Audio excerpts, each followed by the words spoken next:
காற்றும் வாட சந்தம் பாட கூடாதென்று கூறும் பூவும் ஏது மண்ணின் மீது ஒரே.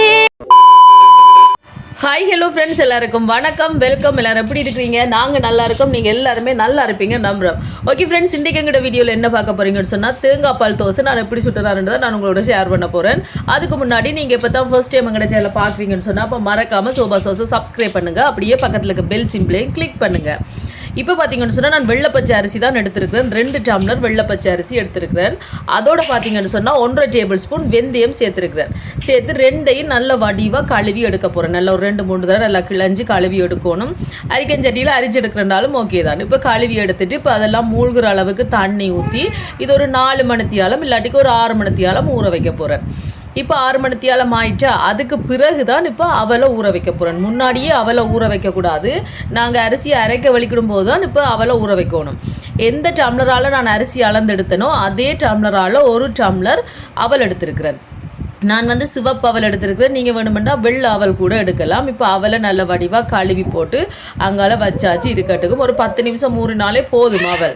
இங்கால பார்த்தீங்கன்னு சொன்னால் அரிசி நல்லா ஊறிட்டுது. இனி தண்ணியை வடித்து எடுக்க வேண்டியதான். நல்ல வடிவாக கழுவி போட்டு தண்ணியை வடித்து எடுக்க வேண்டியதான். இப்போ அரிசியில் தண்ணியை வடிச்சிட்டு வரேன்னா இப்போ பார்த்தீங்களா அரிசி தண்ணியெல்லாம் வடித்து கழுவி எடுத்தாச்சு. இங்கால பார்த்தீங்கன்னு சொன்னால் அவல் ஊறி ரெடியாக இருக்குது. இங்கால பார்த்தீங்கன்னு சொன்னால் தேங்காய்ப்பு திருவி எடுத்துருக்கிறேன். அவல் அரிசி எல்லாம் எந்த டம்ளரால் அளந்தெடுத்தனோ அதே டம்ளரால் 1 டம்ளர் தேங்காய்ப்பு திருவி எடுத்துருக்கிறேன். இப்போ இது எல்லாத்தையும் ஒன்று சேர கலக்கிறேன்.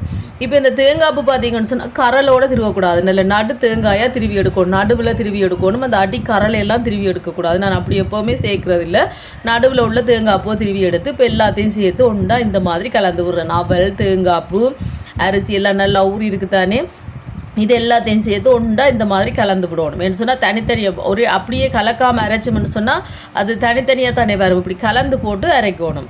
இப்போ இனி கொஞ்சம் கொஞ்சமாக இந்த மாதிரி கிரைண்டர் கப்பில் போட்டு அரைச்சி எடுக்க போகிறேன். ஆக கணக்காக சேர்க்கல. அது வந்து சின்ன கிரைண்டர் கப், அதால் நான் கணக்காக கொஞ்சம் கொஞ்சமாக தான் சேர்த்து அரைச்சி எடுக்க போகிறேன். இப்போ பார்த்தீங்கன்னு சொன்னால் இந்த மாதிரி இவ்வளோத்துக்கு போட்டுட்டேன். இனி போட்டுட்டு பார்த்தீங்கன்னு சொன்னால் இது கொஞ்சமாக தண்ணி சேர்க்கணும். தண்ணி வந்து ஆக கூடுதலாக சேர்க்கக்கூடாது. ஆக கூட சேர்த்தோம்னா தண்ணியாக போயிடும். அதால் கணக்காக இந்தளவுக்கு விட்டுட்டு தண்ணியை சேர்த்துட்டு மூடி அரைச்சி எடுக்க வேண்டியதான். இது வந்து இந்த மாதிரி அரைக்கணும்னு சொன்னால் இப்போ வந்து நாங்கள் ரவை இருக்கும் கையில் எடுத்து இப்படி பார்க்கும்போது குறுநாள் ரவை இருக்கும். அந்த மாதிரி இருந்தால் போதும். ஆக பட்டாண்டா எனக்கு சொல்ல தெரியாது. நான் இந்தளவுக்கு தான் நான் இப்படி அரைக்கிறேன். இப்போ பார்த்தீங்களா இந்த மாதிரி அரைச்சி எடுத்தாச்சு. இனி இப்படி ஒரு அகலமான கிண்ணத்துக்குள்ளே இதை ஊற்ற வேண்டியதான் அரைச்சது.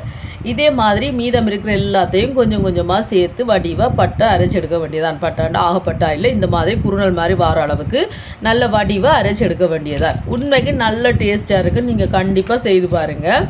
இப்போ பார்த்தீங்களா எல்லாம் வடிவாக இந்த மாதிரி அரைச்சி எடுத்துட்டேன். இனி ஒருக்கா நல்ல வடிவாக கையால் ஒருக்கா வடிவாக இந்த மாதிரி கலந்து விடணும்.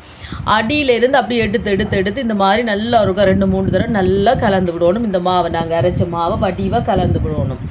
அதுக்கு பிறகு தான் நான் இதை மூடி ஊற வைக்க போகிறேன், புளிக்க வைக்க போகிறேன். இரவு தான் நான் இப்போ அரைச்சி வைக்கிறேன். காலையில் தான் நான் இது வந்து சுட போகிறேன். குறைஞ்சது நீங்கள் காலையில் அரைச்சி வச்சா இரவு சுடலாம். ஒரு 8 மணித்தியாலம் புளிச்சுதாண்டாலே போதும், கணக்காக இருக்கும்.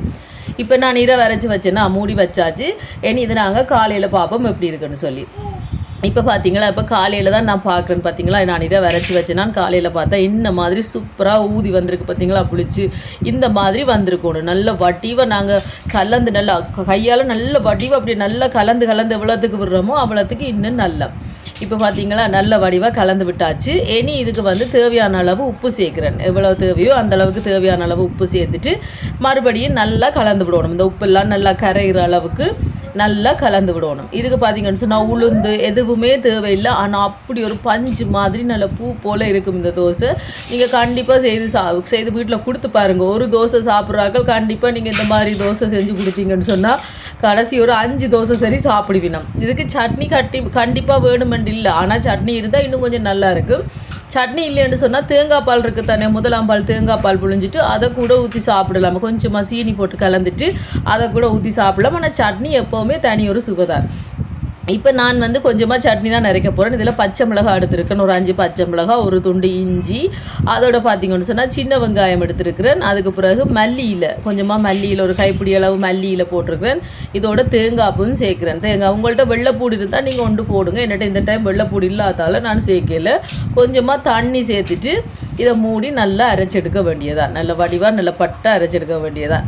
இந்த மாதிரி தண்ணி இவ்வளோத்துக்கு சேர்த்தாலே போதும். இப்போ பார்த்தீங்கன்னு சொன்னால் நல்லா அரைச்செடுத்தாச்சு. இதை நீங்கள் ஒரு கிண்ணத்துக்கு ஊற்ற வேண்டியதான். ஊற்றிட்டு இதுக்கு வந்து நான் தாளித்து போட போகிறேன். இதுக்கு வந்து பார்த்தீங்கன்னு சொன்னால் நான் பல புளி சேர்க்கல, தேசிக்காய் புளி தான் சேர்க்குறேன். தேசிக்காய் புளி சேர்க்கும் போது இன்னும் கொஞ்சம் நல்லா இருக்கும் தெரியுமா. கணக்கான சின்ன தேசிக்காயாக இருந்துச்சு. அப்போ நான் ஒரு தேசிக்காயை அப்படியே புளிஞ்சு விட்டாச்சு. இதோட கொஞ்சமாக உப்பும் சேர்க்குறேன். கணக்காக தேவையான அளவுக்கு உப்பும் சேர்த்துட்டு இங்கால தாளிக்க போகிறேன். இங்கால சட்டியை வச்சாச்சா எண்ணெய் ஊற்றி எண்ணெய் சூடானோன்னா கொஞ்சமாக கடுகு சேர்க்குறேன். இப்போ இந்த கடுகு பொரிஞ்சு நல்லா வெடித்து வந்தோடனே செத்தல் மிளகாய் சேர்க்குறேன். செத்தல் மிளகாய் ஒரு 2 செத்தல் மிளகாயை பிச்சு இந்த மாதிரி சேர்த்தாச்சு. அதோட 2-3 கருவேப்பிலையும் சேர்த்தாச்சு. சேர்த்துட்டு இதை நல்லா அப்படியே பொன்னிறமாக வர அளவுக்கு அப்படியே பொரிச்சு எடுத்துட்டு அதுக்கு வதக்கி விட்டுட்டு அதுக்கு பிறகு பார்த்தீங்கன்னு சொன்னால் நாங்கள் அரைச்சி வச்சுருக்கிற சட்னியில் கொட்ட வேண்டியதான். இந்த மாதிரி கொட்டியாச்சு. கொட்டிட்டு நல்லா கலந்து விட்டால் சூப்பரான சட்னி ரெடி. இதை வந்து தேங்காய்ப்பூ சட்னி என்று சொல்லலாம், கொத்தமல்லியில் சட்னி என்று சொல்லலாம். என்னென்னு நாங்கள் வைக்கிறது தான் ஃப்ரெண்ட்ஸ் பேர். ஆனால் செம்ம டேஸ்ட்டாக இருந்துச்சு. கண்டிப்பாக நீங்கள் ட்ரை பண்ணி பாருங்கள். இங்கே பார்த்தீங்கன்னு சொன்னால் தோசையும் சூப்பராக ஊற்றி எடுத்தாச்சு. பார்த்தீங்களா, செம்மையாக சுட சுட தோசையை ஊற்றி எடுத்தாச்சு. நல்லா பஞ்சு போல் சூப்பராக வந்துச்சுது. தோசை ஊற்றுற வீடியோ பார்த்தீங்கன்னா கவர் பண்ண படையலைன்னு சொன்னால் காலையிலேயே அவசரமாக ஸ்கூலுக்கு தானே சுட்டு கொண்டு இருந்தேன்னா. அப்போ நான் தோசை சுடும்போது நான் எடுக்க கிடைக்கல. கண்டிப்பாக நீங்கள் வளமையாக இப்போ பார்த்தீங்கன்னா நாங்கள் இந்த மாதிரி கரைச்சிட்டு வளமையாக நாங்கள் தோசை ஊற்றி எடுக்கிற மாதிரி ஊற்றி எடுக்க வேண்டியதான். ஏற்கனவே நான் இந்த வீடியோ பெரிய வீடியோ ஒன்று போட்டிருக்கிறேன். ஆனால் நிறைய பேர் கேட்டபடியாக தான் நான் மறுபடியும் இதை போடுறேன். தோசை கல்லில் கொஞ்சமாக எண்ணெயை போட்டு துடைச்சிட்டு நாங்கள் வளமையாக ஊற்றுற மாதிரி ஊற்றி எடுக்க வேண்டியது. ஆனால் இந்த தோசையை வந்து நான் மற்ற பக்கம் திருப்பி போட இல்லை, ஊற்றி போட்டு மூடி வைக்கணும். மூடி வச்சோம்னா அந்த ஆவியிலே அவிஞ்சிரும். மேல் பக்கம் இந்த மாதிரி அவிஞ்சிட்டு மற்ற பக்கம் திருப்பி போட வேண்டிய அவசியம் இல்லை. உங்களுக்கு வேணுமெண்டா நீங்கள் திருப்பி போடலாம். பார்த்தீங்களா, பஞ்சு மாதிரி உளுந்து எதுவுமே இல்லாமல் சூப்பரான தோசை ரெடி. கண்டிப்பாக நீங்கள் செய்து பாருங்கள் ஃப்ரெண்ட்ஸ். சூப்பர் டேஸ்ட்டாக இருக்கும். உங்களோட வீட்டில் எல்லாருமே விரும்பி சாப்பிடுவீங்க. ஓகே ஃப்ரெண்ட்ஸ், வீடியோ பிடிச்சிருந்தா மறக்காம சேனலை லைக் பண்ணுங்கள், ஷேர் பண்ணுங்கள், கமெண்ட் பண்ணுங்கள், அப்படியே சப்ஸ்கிரைப் பண்ணுங்கள். இன்னொரு வீடியோவில் பார்க்கலாம். பை டாடா.